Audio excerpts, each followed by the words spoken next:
అందరికీ నమస్కారం. ఈ వీడియోకి స్వాగతం. ఈ వీడియోలో మనం పాస్వర్డ్‌ని ఏ విధంగా హ్యాష్ చేయాలి అనే దాని గురించి తెలుసుకుందాం. ఇంతకుముందు వీడియోలో మనం తెలుసుకున్నాం పాస్వర్డ్ అనేది ఒకసారికి మనం రికార్డ్ క్రియేట్ చేసిన తర్వాత ఫ్రంట్ ఎండ్‌కి మళ్ళీ మనం రెస్పాన్స్ కింద ఇవ్వడం లేదు. కానీ మనం డేటాబేస్‌లో స్టోర్ చేసేటప్పుడు పాస్వర్డ్ యాజ్ ఇట్ ఈస్‌గా స్టోర్ చేయకూడదు. ఎందుకంటే మనం ఎప్పుడు జీరో ట్రస్ట్ ఆర్కిటెక్చర్‌ని ఫాలో అవుతాం. అంతే ఏంటంటే ఎవరిని నమ్మడానికి వీల్లేదు. డేటాబేస్ అడ్మిన్స్‌కి డేటాబేస్ యాక్సెస్ ఉంటది. వాళ్ళు ఆ రికార్డ్స్‌ని చూడగలుగుతారు. ఒకవేళ వాళ్ళ రికార్డ్స్‌ని చూసినా సరే, యూజర్ ఏ పాస్వర్డ్ పెట్టాడు అనేది వాళ్ళకి కూడా తెలియడానికి వీల్లేదు. పాస్వర్డ్ యూజర్‌కి తప్ప ఎవ్వరికీ తెలియడానికి వీల్లేదు. అందుకని మనం ఏం చేస్తామంటే ఆ ఇచ్చిన పాస్వర్డ్‌ని మన సర్వర్‌లోకి వచ్చిన తర్వాత దాన్ని హ్యాష్ చేసేస్తాం. హ్యాష్ చేసి అప్పుడు డేటాబేస్‌లో మనం స్టోర్ చేస్తాం. ఓకేనా? ఈ విధంగా చేయడం వల్ల ఏంటంటే యూజర్ ఏ పాస్వర్డ్ పెట్టాడనేది ఎవ్వరికీ తెలీదు. ఒక్క యూజర్‌కి తప్ప. ఓకేనా? సరే అయితే ఇప్పుడు కోడ్‌లో ఏ విధంగా దీన్ని చేస్తాం అనేది మనం చూద్దాం. ఇక్కడ చూడండి నేను యూజర్ మోడల్‌లో ఉన్నాను. ఓకేనా? ఇక్కడ మనం హ్యాష్ చేయడానికి డీక్రిప్ట్ జేఎస్ అనే ప్యాకేజ్‌ని మనం వాడుతున్నాము. ఈ ప్యాకేజ్‌ని యూజ్ చేసి మనం పాస్వర్డ్‌ని హ్యాష్ చేయొచ్చు. ఏ విధంగా చేస్తామంటే ఇక్కడ చూడండి ఇది మాంగూస్‌లో మనకేంటంటే హుక్స్ ఉంటాయి. హుక్స్ ఏంటంటే ఇది చూడండి ప్రీ సేవ్ అంటే సేవ్ అవ్వడానికి పాస్వర్డ్ సేవ్ చేయడానికి రికార్డ్ సేవ్ చేయడానికి ముందు మనం ఏం చేస్తామంటే ఈ ఫీల్డ్ పాస్వర్డ్ అనే ఫీల్డ్ ఉంది కదా ఆ ఫీల్డ్‌ని బైక్రిప్ట్ చేస్తాం అనమాట.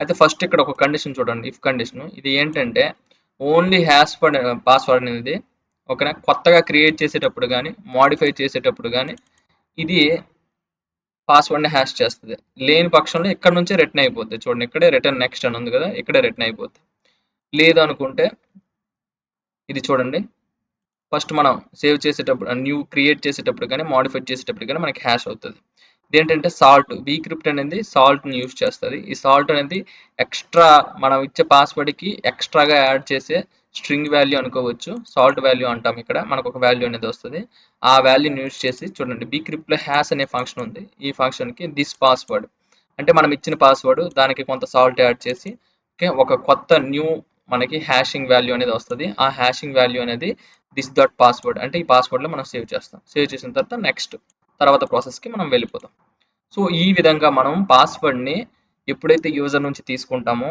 తీసుకున్న పాస్వర్డ్ని హ్యాష్ చేసి అప్పుడు డేటాబేస్లో మనం సేవ్ చేస్తాం సరే ఇక్కడ చూడండి నా సర్వర్ అనేది రన్ అవుతుంది ఓకేనా ఇప్పుడు మనం ఒక కొత్త యూజర్ని క్రియేట్ చేద్దాం 76 అనే యూజర్ అనుకుందాం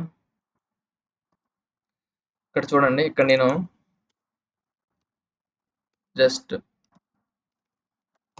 welcome@123 అని ఇచ్చాను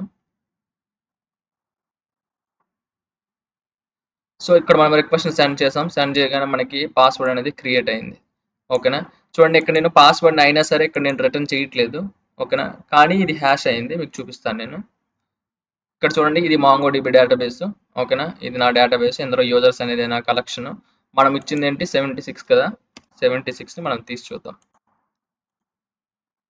76ని కానీ మీరు చూసినట్లయితే ఇక్కడ చూడండి పాస్వర్డ్ హ్యాష్ ఓకేనా ఇక్కడ మనకి ఏం పాస్వర్డ్ ఇచ్చామనేది మనకు తెలియదు ఒకవేళ డేటాబేస్ యాక్షన్ ఉన్నా సరే ఆ డేటాబేస్ అడ్మిన్కి కూడా ఈ పాస్వర్డ్ ఏంటి అనేది తెలియదు ఇది హ్యాష్ చేయబడి ఉందన్నమాట సో ఈ హ్యాషింగ్ని చాలామంది ఏం చేస్తారంటే ఇలా హుక్స్ అనేవి వాడకుండా సేమ్ బీక్రిప్ట్ ఫంక్షన్ని కంట్రోలర్స్లో కూడా పెడతారు ఓకే అలా పెట్టకూడదని ఏం కాదు పెట్టొచ్చు కూడాను లెట్ సపోజ్ సే కానీ మనకి మోస్ట్ ప్రాబబ్లీ బెస్ట్ సొల్యూషన్ ఏంటంటే ఎప్పుడు కూడా మనం డేటాబేస్ దగ్గర ఈ ఆపరేషన్ అనేది చేయడం అనేది బెస్ట్ ఆప్షన్ అనమాట ఓకేనా కంట్రోలర్ దగ్గర పెట్టినా కూడా వర్క్ అవుతుంది సో మనం ఏంటంటే ఇది ఇక్కడ చేయాల్సిన పని ఏ మోడల్స్లో చేయొచ్చు కొంతమంది మిడిల్ వేర్స్లో చేస్తారు కొంతమంది కంట్రోలర్స్లో చేస్తారు కొంతమంది రౌట్స్లో చేస్తారు అలా చేయొద్దు అట్లీస్ట్ మీరు కంట్రోలర్లో కానీ సర్వీస్లో కానీ చేయండి పర్లేదు ఓకేనా బెస్ట్ ఆప్షన్ ఏంటంటే మనం ఎప్పుడు కూడాను ఇటువంటి డేటాబేస్కి సంబంధించిన యాక్షన్స్ డేటాబేస్ ఎన్క్రిప్షన్స్ డిక్రిప్షన్స్ అన్నీ కూడా మనం